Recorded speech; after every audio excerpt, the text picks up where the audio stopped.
నమస్తే. మెగా9 భక్తి ద్వారా ఎన్నో విషయాలు ఆధ్యాత్మికంగా మనం మాట్లాడుకుంటూ ఉన్నాం.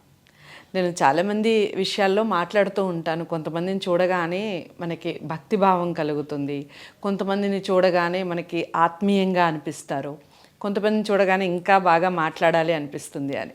నాకైతే మనస్ఫూర్తిగా చెప్తున్నాను, అమ్మని చూస్తూ ఉండాలి అనిపిస్తుంది. అలా చూస్తూ కాసేపు అలా కూర్చుందాము, అసలు ఏమీ మాట్లాడకుండా అలా అబ్జర్వ్ చేస్తూ కూర్చుందాం అనిపిస్తుంది. శ్రీమతి జయప్రద గారు నాతో పాటు ఉన్నారు. శ్రీ విద్యా ఉపాసకులు, అలాగే ఆస్ట్రో వాస్తు, ఎనర్జీ వాస్తుకి సంబంధించి తను ఎంతో నిష్ణాతులని చెప్పొచ్చు. వాస్తుకి సంబంధించి లేదా ఆస్ట్రాలజీకి సంబంధించి మీకు ఎలాంటి డౌట్స్ ఉన్నా తప్పకుండా స్క్రీన్ మీద కనపడే నెంబర్కి కాల్ చేయొచ్చు. చాలా విషయాలు డిస్కస్ చేయబోతున్నాను, శ్రద్ధగా వినండి. ఎక్కడైనా డౌట్స్ ఉంటే ఖచ్చితంగా కామెంట్ బాక్స్లో తెలియచేయండి, లేదా అమ్మని మీరు కలవాలి అనుకుంటే స్క్రీన్ మీద కనపడే నెంబర్కి కాల్ చేయొచ్చు. నమస్కారం అమ్మ. నమస్తే అమ్మ. శ్రీమాత్రే నమః. చూస్తూ ఉండిపోనాలా మిమ్మల్ని? చాలా రోజులైంది, చాలా సంతోషంగా ఉంది. ముందు మళ్ళీ కార్యక్రమాన్ని మళ్ళీ మొదలుపెట్టినందుకు. ఇక ముందు ముఖ్యంగా కర్మ సిద్ధాంతం గురించి, కర్మ ఫలం గురించి చెప్పండి. మనకి ఎలా తెలుస్తుంది ఇది మన కర్మ ఫలితమేమో, ఇది జరుగుతుంది అంటే ఇది కర్మ ఫలితమేనేమో, నా కర్మరా బాబు అని అంటూ ఉంటారు. అసలు ఎలా తెలుస్తుంది దానికి సంబంధించి చెప్పండి. తప్పకుండా నాన్న. కర్మ ఫలితము అంటే ఏంటంటే చాలా పెద్ద శాస్త్రం ఇది. దీంట్లో మనం తెలుసుకోవాల్సిన విషయం ఇప్పుడు అందరికీ అనుకూలంగా, అందరికీ అర్థమయ్యే విధంగా చెప్తాను. ఎందుకంటే శాస్త్రీయంగా చెప్తే చాలా వరకు అదేదో పెద్ద ఉపోద్ఘాతం చెప్పినట్టుగా అనిపిస్తుంది. ఈ ఉపోద్ఘాతం విన్నప్పుడు అంత అవసరం మనకి అనిపిస్తుంటుంది. అందుకే అందరికీ అర్థమయ్యే విధంగా ఈజీగా చెప్తాం. కర్మ అంటే ఏంటంటే మనం ఏదైతే పనులు చేస్తూ ఉంటామో అది మనకి ఫలిత రూపంలో వస్తాయి.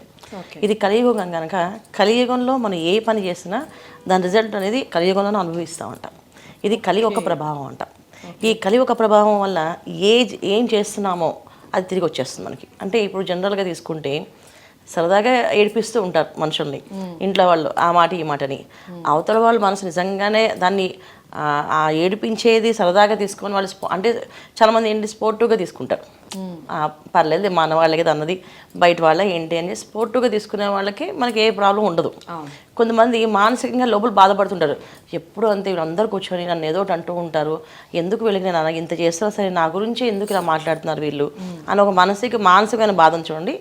మానసికంగా మన పరోక్షంగా బాధ పెట్టిన వాళ్ళం అవుతాం.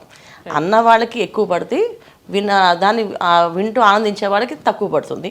దాన్ని నవ్వుతూ తీసుకునే వాళ్ళు, కొంత నవ్వుతూ ఉన్న వాళ్ళకి ఇంకొంచెం పడుతుంది. మొత్తానికి కర్మ అందరూ అనుభవించాల్సిందే. ఇది తెలిసి చేసిన పాపమా తెలియక చేసిన పాపమా అంటే తెలియకుండా చేసిందే కదా. ఏదో వాళ్ళు మాట్లాడుతుంటే అందరూ నవ్వుతున్నారు, ఏంటి నవ్వుతున్నారు అంటే మనకి నవ్వేసాం గబుక్కని. దాని అర్థం తెలియకుండా నవ్వాం. దానివల్ల ఏంటంటే కొంచెం ఫలితం ఉంటుంది. అకారణంగా నవ్వినందుకు. అందుకే మన పెద్దవాళ్ళ పూర్వము ఎప్పుడు పడితే ఏ వాళ్ళు పడితే వాళ్ళ ఎక్కువ నవ్వకండి, కాస్త వినండి, అర్థం చేసుకోండి, ఆ తర్వాత నవ్వండి, ముందెందుకు నవ్వుతున్నారు అని చెప్పేసి అని అంటుండేవాళ్ళు.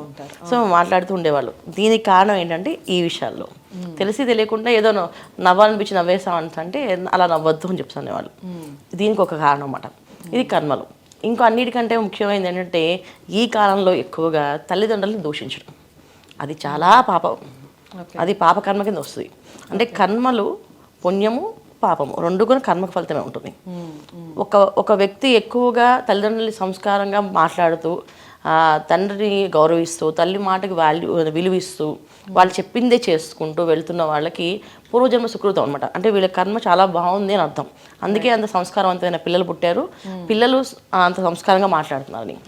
కొంతమంది పిల్లలు ఇష్టం వచ్చినట్టుగా తల్లిదండ్రులు తిడుతుంటారు. ఇది వీళ్ళు గత జన్మలో చేసుకున్న పాపము ఉంటుంది. అలాగే ఇప్పుడు మాట్లాడుతుంటే పిల్లలు వీళ్ళ కర్మ కూడా ఉంటుంది అనమాట. అయితే ఏంటిది మనకి ఒక చైన్ రూపంలో మారుతూ వస్తుంటుంది. ఇప్పుడు నీకేం తెలియదులే, నువ్వు కాము కూర్చో అని అన్నారనుకోండి. అంటే తనకంటే వయసులో పెద్దవాళ్ళు కదా, వాళ్ళకి నిజంగా తెలియకపోవచ్చు. చాలామందికి వాళ్ళ రోజున చదువుల్లో మనం చిన్నప్పుడు చదువుకున్న చదువులు వేరు, ఇప్పుడున్న పిల్లల చదువులు వేరు ఉన్నాయి.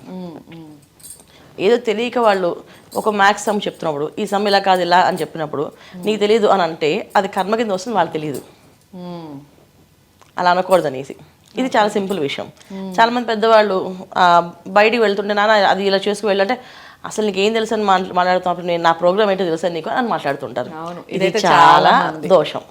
అంటే ప్రోగ్రామ్ తెలియకపోయినా తెలిసిన వాళ్ళకి వాళ్ళు చెప్పేది సరే అని చెప్తే నష్టం ఏమీ లేదు కదా. వాళ్ళకి ఆపోజిట్ చెప్పట్లేదు మన ఆన్సర్. మా ప్రోగ్రామ్ ఇది, నా పని ఇది, నా షెడ్యూల్ ఇది, నీకేం తెలుసు అని మాట్లాడుతున్నాం అని అనక్కలేదు. అలాగే అంటే అయిపోయింది. సింపుల్ వర్డ్ అది. అసలు ఏ కర్మ రాదు వీళ్ళ పాప, అంటే పాప కర్మ అనేది అసలు రాదు. అండ్ పెద్దవాళ్ళకి మానసికమైన బాధ ఉండదు.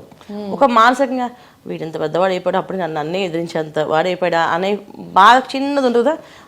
జనరల్గా ఏంటంటే తల్లిదండ్రులు ఎప్పుడు కూడా శపించారు పిల్లల్ని, కానీ ఒక చిన్న మనసులో ఒక చిన్న బాధ అనేది ఉందనుకోండి, ఆ చిన్న బాధ కూడా మనకి పాప కర్మ కిందే వస్తుంది. తెలిసి తెలియక చేసిన కర్మలు ఇవన్నీ అనమాట. అంటే తెలిసి తెలియని చేసిన పాపాలు కింద అర్థం. సో దీన్ని కర్మ అని ఎందుకన్నా అంటే పాపం కింద తీసుకోవాలి. పాపము అంటే ఏంటంటే ఎన్నో లిస్టులు ఇది ఒకటి.